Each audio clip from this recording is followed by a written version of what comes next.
Asal-usul nama Mandalika. Setelah sukses menyelenggarakan event World Superbike pada bulan November 2021 kemarin, nama Pertamina Mandalika International Street Circuit melejit ke angkasa. Dunia pun kini akrab dengan kata Mandalika.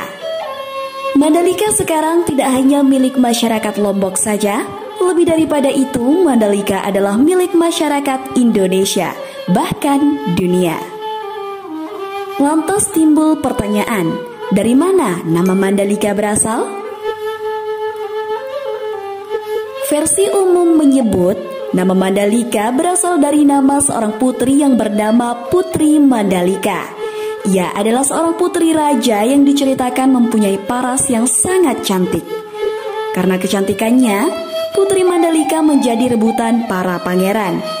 Daripada memilih salah satu dari pangeran yang melamarnya, sang putri untuk kebaikan bersama lebih memilih menceburkan diri ke dalam laut.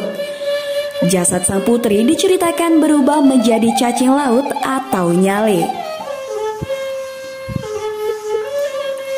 Oleh orang Sasak bagian selatan, peristiwa itu diperingati setiap tahun. Tradisi itu akhirnya berkembang dengan nama Bau Nyale. Namun, kembali timbul pertanyaan, siapakah sebenarnya Putri Mandalika itu? Benarkah dia hanya tokoh fiktif yang lahir dari cerita turun-temurun rakyat, ataukah dia adalah tokoh sejarah yang memang pernah hidup di tanah Lombok?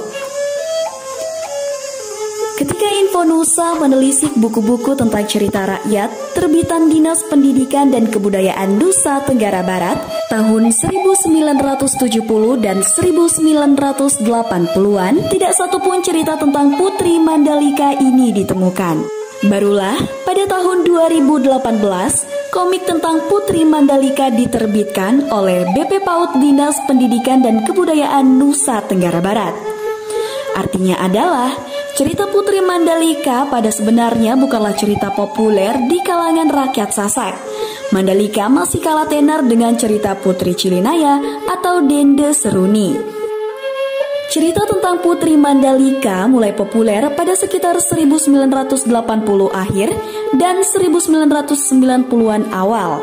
Itu adalah tahun-tahun ketika pemerintah Nusa Tenggara Barat mulai gencar mempromosikan daerah pariwisata di Lombok bagian selatan. Promosi itu digandeng dengan event Bau Nyale. Sekedar informasi tambahan, tradisi menangkap nyale atau cacing laut tidak hanya milik masyarakat Lombok saja. Tradisi ini hampir ada di sepanjang pesisir selatan Laut Nusa Tenggara. Masyarakat Sumbawa Barat dan Sumba pun mengenal tradisi menangkap cacing laut. Dalam komik Putri Mandalika itu diceritakan, Putri Mandalika adalah putri raja kerajaan Sekar Kuning. Kerajaan itu disebut berasal dari negeri Tonjung Beru. Ayahnya bernama Panji Kusuma, sedangkan ibunya bernama Dewi Seranting. Kerajaan Sekar Kuning diceritakan diapit oleh dua kerajaan besar, yaitu Sawing dan Lipur. Kerajaan Sawing dipimpin oleh raja yang bernama Raja Johor, sedangkan kerajaan Lipur dipimpin oleh Raja Bumbang. Dikisahkan, Putri Mandalika mempunyai paras yang sangat cantik, yang karena kecantikannya itu, sang putri menjadi rebutan dua pangeran dari kerajaan Sawing dan Lipur. Dua pangeran ini bersaing mendapatkan cinta Putri Mandalika. Hingga, seperti yang kita ketahui bersama, Putri Mandalika tidak memilih dua-duanya. Sang putri, demi kebaikan bersama memilih terjun ke jurang. Dalam literatur sejarah Lombok, tidak dikenal kerajaan dengan nama Sekar Kuning, Sawing, ataupun Lipur. Jika demikian adanya, akankah cerita tentang Putri Mandalika hanya rekaan semata? Atau memang cerita tentang Putri Mandalika memang betul sebuah folklore? Semuanya masih butuh penelitian. Berbeda dengan versi tentang Putri Mandalika yang ada, Pauks Ibn, seorang pengamat seni dan budaya, menulis bahwa Putri Mandalika adalah anak dari Empu Nala, seorang pembesar kerajaan Majapahit. Empu Nala sendiri oleh banyak orang dikenal dengan Arya Wira Mandalika. Dikutip dari Kick News, Fox Ibn bercerita pada sekitar tahun 1380 sampai dengan 1390, saat Majapahit diambang kehancuran, Empu Nala yang mulai beranjak sepuh memilih meninggalkan Majapahit. Ia berjalan ke timur, tujuannya adalah Gunung Rinjani di Pulau Lombok. Sebelum memperdalam spiritualnya dan moksa di Gunung Rinjani, Empu Nala diceritakan bertemu dengan seorang petapa di lereng Rinjani. Petapa ini mempunyai seorang putri yang entah mengapa memikat hati Empu Nala. Singkat cerita, Empu Nala pun menikah dengan putri si petapa. Dari hasil perkawinannya itu, lahirlah Putri Mandalika. Kecantikan Putri Mandalika rupanya telah menarik hati semua orang, tidak terkecuali para pangeran dan raja dari seluruh negeri.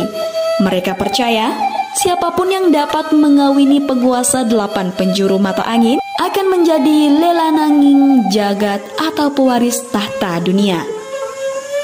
Putri Mandalika yang tidak terima menjadi barang rebutan memilih menepi ke daerah selatan. Di tepi sebuah pantai bertebing curam, Putri Mandalika merenung. Jika ayahku memilih moksa di Gunung Rinjani, kenapa aku tidak memilih laut sebagai akhir? Bukankah laut adalah muara kehidupan? Entah apa yang terjadi. Apakah Putri Mandalika terjun ke laut atau bersembunyi? Tidak ada yang tahu. Orang-orang tidak pernah melihatnya lagi. Saat matahari mulai rekah dan laut surut, mereka hanya menemukan jutaan cacing yang muncul dari sela-sela batu.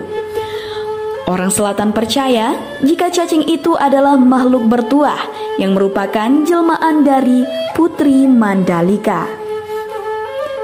Sejak saat itu, setiap tahun pada setiap tanggal 20 bulan ke-10 dalam penanggalan Sasak atau 5 hari setelah bulan purnama, orang Sasak bagian selatan melaksanakan tradisi Bau Nyale. Kini, event Bau Nyale telah menjadi agenda pariwisata nasional. Perayaannya selalu ramai dan meriah. Meskipun telah mendunia, namun misteri dan asal-usul nama Mandalika masih terus menjadi tanda tanya. Jadi bagaimana sahabat Infonusa? Apakah kalian punya versi lain tentang asal-usul nama Mandalika? Kalau ada, tulis di kolom komentar ya.